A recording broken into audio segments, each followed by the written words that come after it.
why hello there.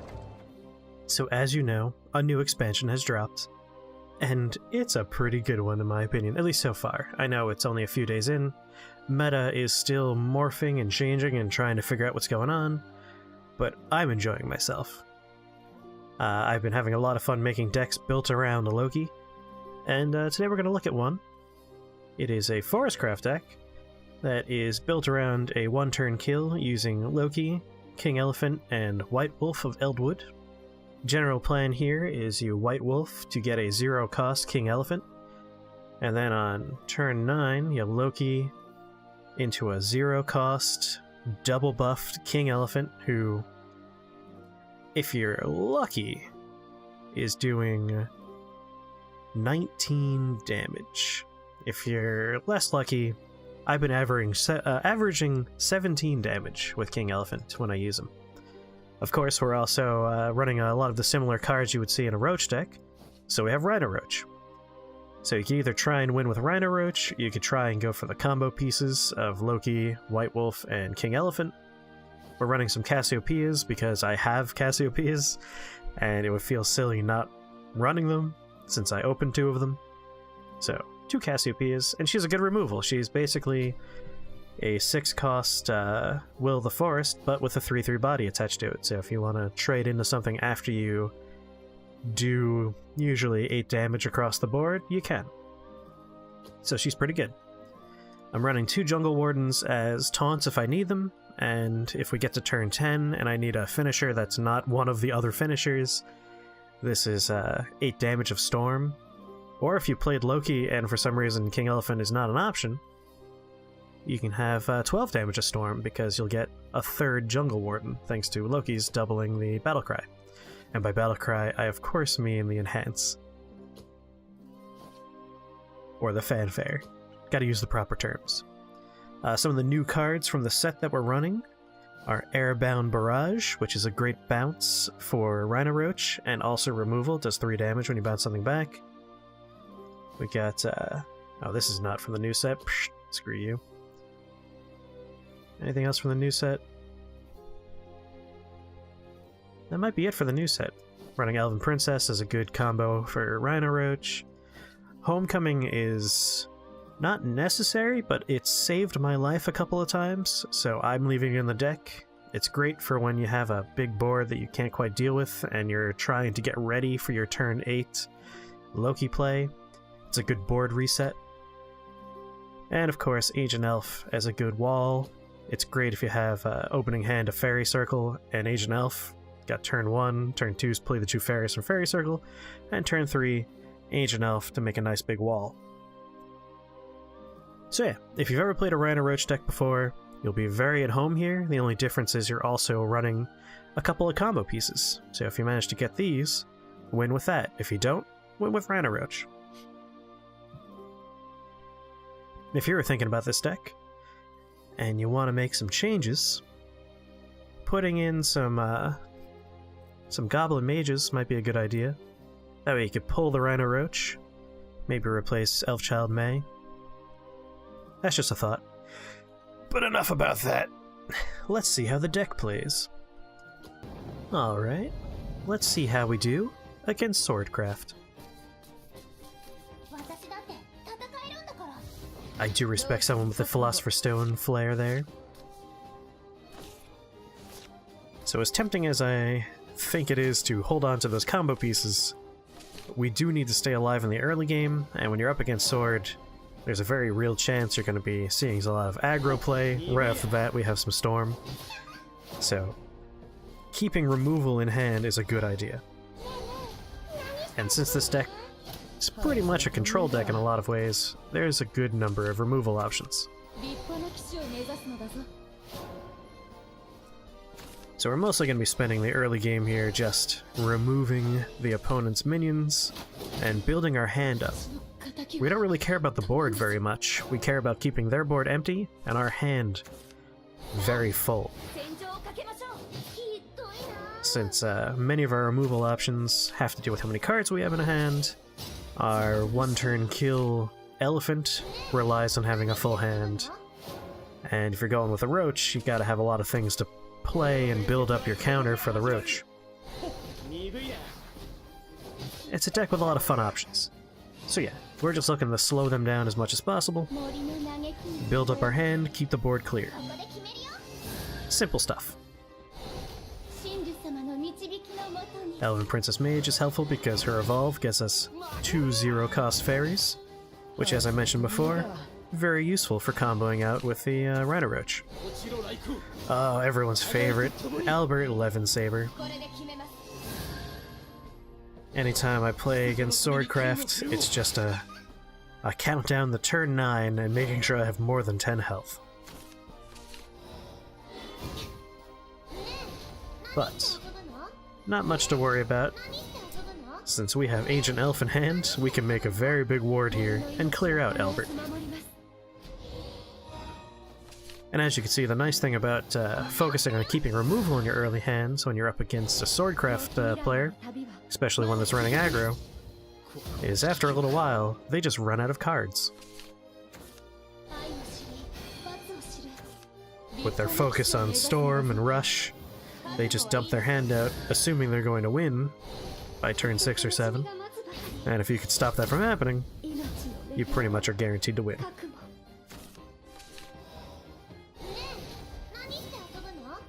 And we're just gonna go for another big ol' Ancient Elf here.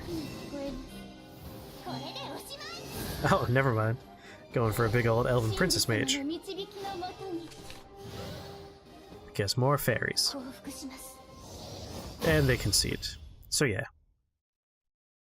As you can see, if you mulligan the right way, aggro decks are not too much to worry about. Alright, how about some Runecraft? So Runecraft is interesting. It's tough to know how you should mulligan against Runecraft because you're not sure if you're going to be up against a Tempo Runecraft with Daria, or if you're going to be up against Dirtcraft, which is sort of control-y and burny, or if you're going to be up against D-Shift, which is super control. So in that case, use your best judgment. Maybe aim for a combo piece or two.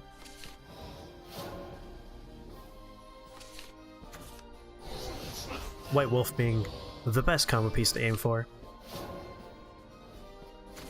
Because if you don't have Loki, if you don't have Loki, but you do have White Wolf, you could still get that 0-cost elephant, and you can combo out using Rhino Roaches, which will be a big surprise. But thankfully we do have Loki and White Wolf in hand. And now we know we're up against Dirt Rune.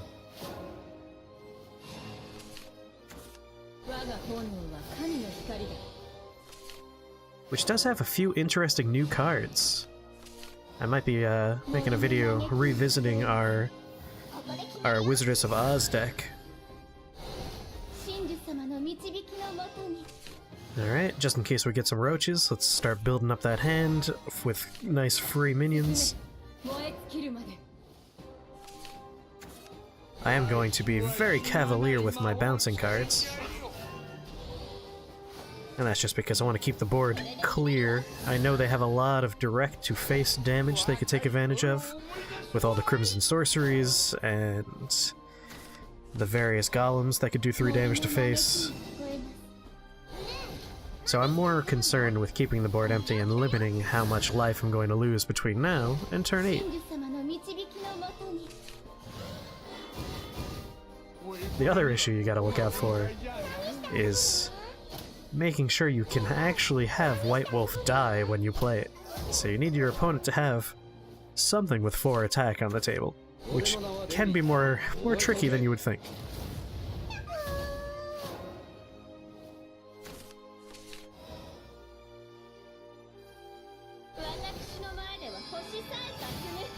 Ooh, actually that's a thought. One thing to consider is running 1 or 2 pieces of amulet removal, because if someone plays oh boy, I can't remember the name of the card. This is terrible. In Swordcraft, Roland the Incorruptible, there we go. When they have that that amulet that makes it so they can only take 4 damage at a time, that could be quite detrimental to this deck. Also to another deck I built recently.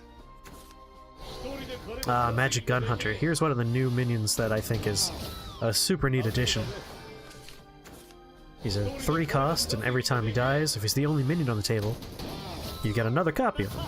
And he has Storm, so you could just go over and over again murdering minions. Obviously you can only do it 3 times a turn, since he's 3 cost and 9's max you can get out of him. But he's still pretty useful. And as you can see, I'm now suffering from my I don't have a way to kill White Wolf problem. And I don't want to throw him out there without something to kill him because I'm worried he'll be transformed into a snowman or into a flame rat.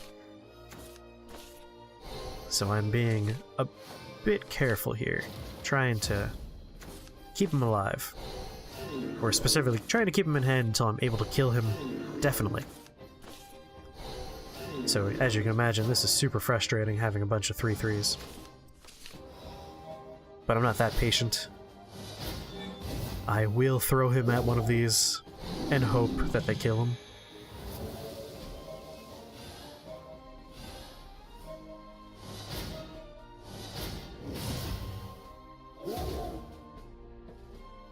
And this is mostly what the brambles are for, is to increase the tradability of our 1/1s.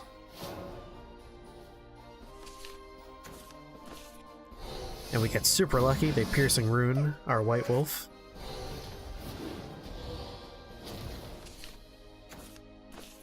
And then we get super unlucky, and they counter us so hard. That is a brutal counter we just suffered. So there he goes, a 0-cost King Elephant, straight in the garbage. Nothing hurts more than that. Something to learn here is if you're up against Runecraft, maybe keep your hand at 7 cards, and not 8. At least when you're ready for your elephant to arrive. Boy, I was kicking myself over that.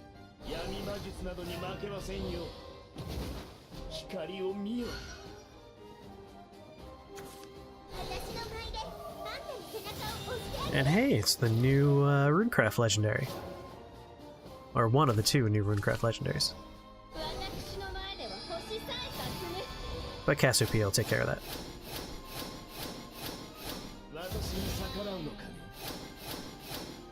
So, a bit of a waste of our Loki, but it did make Cassiopeias super, super good. And as you can see, they're taking advantage of their Magic Gun Hunter again.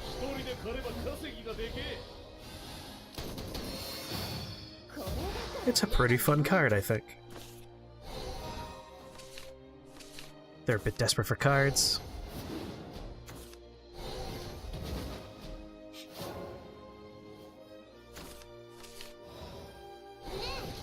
Meanwhile, we're just killing time waiting for something that'll let us win the game.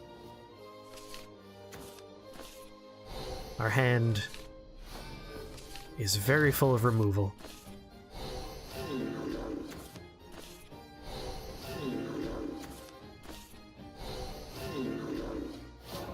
Making this not a scary wall of golems. Cassiopeias could take care of that on her own. Well, I guess not on her own, she'll need a little bit of help.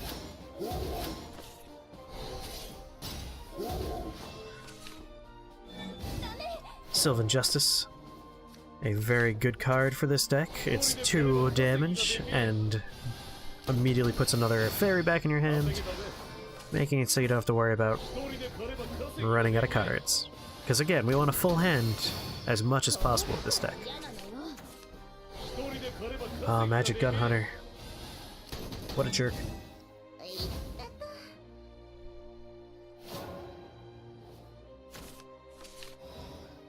You see, that's why we have the Jungle Wardens in here.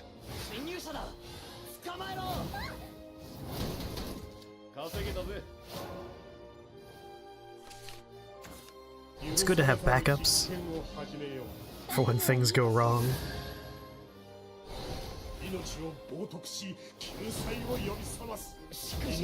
I really wish we had another wolf in our hand now. We finally have a nice 5-attack minion to kill. Alas, just a Will of the Forest.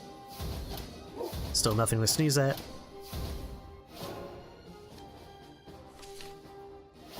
Ah, there's so many decks I want to build around Loki. I already have one that takes advantage of necromancy. And that's been pretty fun so far. It's built around Deathly Tyrant and Loki. And just for poops and ha-has, we have Queen of the Dread Sea in there. The dream hand is to turn 10, play her, have a 0-cost Loki and a 0-cost Tyrant, and obviously have our 20 Shadows, which is not hard to do in a Shadowcraft deck. So at this point we're just waiting for another opportunity to kill a white wolf.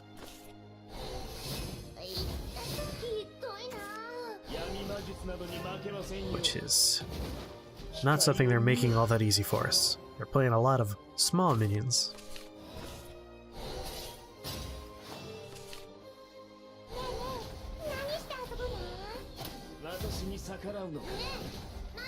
So we're just going to try and bait him out a little bit.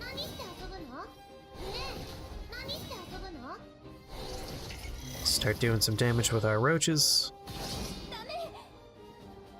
And Fairy Circle to try and keep our hand nice and big, because we do have a white wolf in hand. But thankfully we don't have to do that much damage. They're down to 10. So a white wolf into the next turn, Loki and big-ass elephant will be okay. And thankfully another Professor of Taboos, which means our white wolf has something to rail against.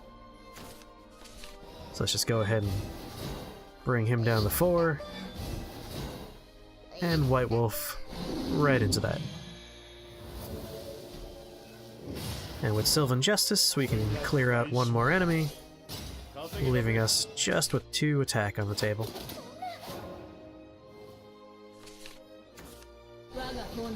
It's certainly possible that they could have killed us here, but thankfully they didn't have enough damage. Which means we win.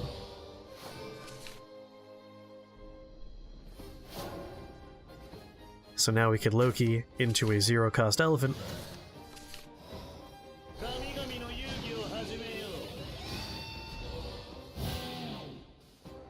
And of course, the fun part about this is the elephant will return Loki to our hand, so if we didn't kill her this turn, we could have Loki'd and had a Rhino Roach in the future. But there we go. A nice 13 damage for a nice win.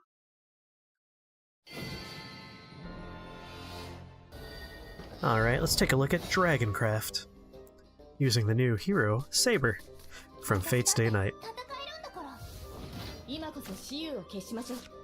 A series of games and shows with so many characters, and yet they still chose to have 2 Sabers as selectable heroes. I feel like we could have had someone else, but whatever. Saber is the most popular character. Gotta give everyone their waifus. Alright. Now, with Dragon, the worry, of course, is that they're going to ramp out and get really big threats on the board faster than we can deal with, which means we're going to have to save some of our evolves, because we're going to need that trading power. The one thing this deck lacks is big minion removal, which might be something to add in. At the same time, we're looking to maintain consistency, so we don't want to add that much. Like I said before, I'm considering putting in some Goblin Mages almost exclusively to increase the consistency for the Roach plays, because the Roaches are really good chip damage if you're looking to finish with King Elephant, and you don't want to combo out King Elephant with Loki. Because like I said before, if you're able to White Wolf and get that 0-cost King Elephant, on turn 9 you can either Loki into King Elephant and win right there, or you could do your normal Roach plays and finish off with King Elephant. Or even start with King Elephant as a 0-cost play. Options are yours. Point is, this deck is built around large burst damage.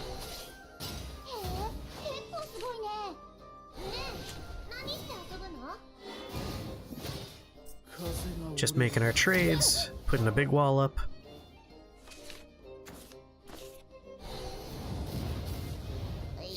and getting ready to use as many of our various spells as possible to keep the board clear. And of course, again, do that chip damage.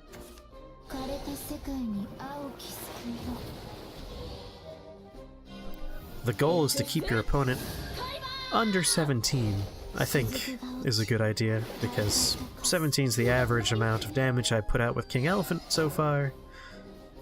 Because if you play him on an empty board,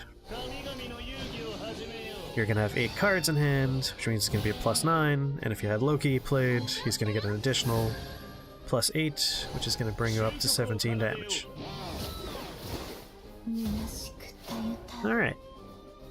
So we're all set for our turn 10 play. Especially since someone here ignores Ward. Looking at you, King Elephant. I am a little bit worried though, because if anyone's able to heal up, it is Dragoncraft. But I think we're going to be okay. We're definitely okay. A normally scary card like Zeus is no match for King Elephant.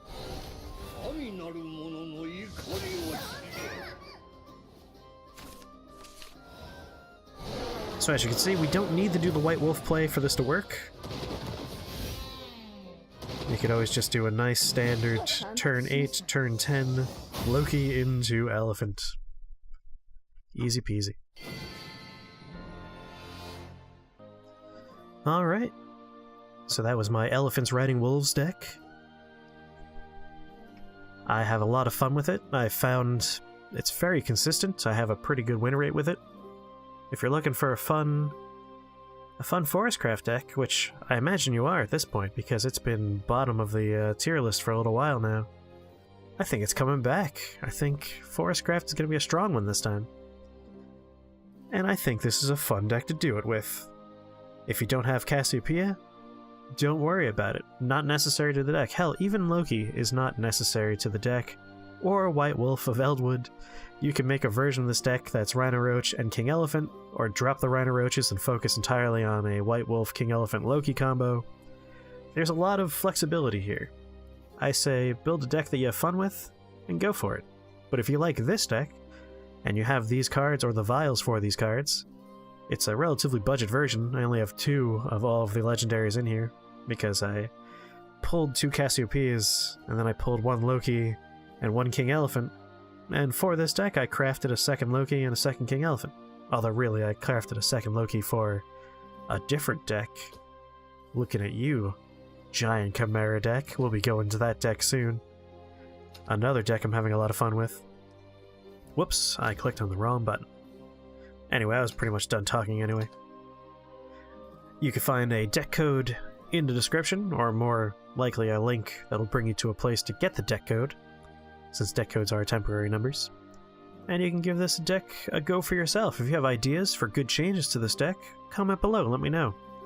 Let me know what you think I should take out and what I should put in.